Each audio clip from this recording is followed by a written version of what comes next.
ఈరోజు మండల ఎస్సీసెల్ ఆధ్వర్యంలో మంగళగిరి నియోజకవర్గం దుగ్గిరాల మండలం దుగ్గిరాల గ్రామంలో మండల పార్టీ కార్యాలయంలోనూ అలాగే పోలీస్ స్టేషన్ దగ్గర ఉన్న బాబు జగజ్జీవన్ రావు గారి విగ్రహం వద్ద బాబు జగజ్జీవన్ రావు గారి 119వ జన్మదిన జయంతి వేడుకలు ఘనంగా నిర్వహించుకోవడం జరిగింది.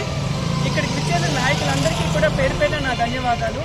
ముఖ్యంగా 1908వ సంవత్సరం ఏప్రిల్ 5వ తారీఖున బీహార్లో చంద్వా పట్టణంలో ఆయన జగజ్జీవన్ రావు గారు పుట్టారు.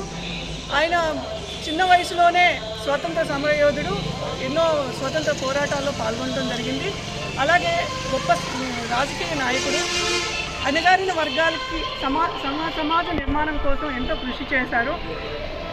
అలాగే చిన్న వయసులోనే మొట్టమొదటి కార్మిక శాఖ మంత్రిగా పార్లమెంట్లో 50 సంవత్సరాల సుదీర్ఘ రాజకీయం అయింది.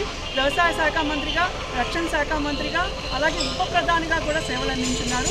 నేటి యువత ఆయన స్ఫూర్తిగా తీసుకొని ప్రతి ఒక్కరూ ఆయన బాటలో నడవాలని, దేశానికి కీర్తి ప్రతిష్టలు తీసుకొచ్చిన ఎందరో మహనీయులు, ఆ అందరి త్యాగపరం వల్లే మనం ఈరోజు భారతదేశం అంతా సుభిక్షంగా ఉంది. కాబట్టి ఈ కార్యక్రమం ద్వారా వాళ్ళని స్మరించుకోవడం మా అందరికీ కూడా గర్వకారణం. జోహార్ బాబు జగజ్జీవన్ రావు గారు, జోహార్ బాబు జగజ్జీవన్ రావు.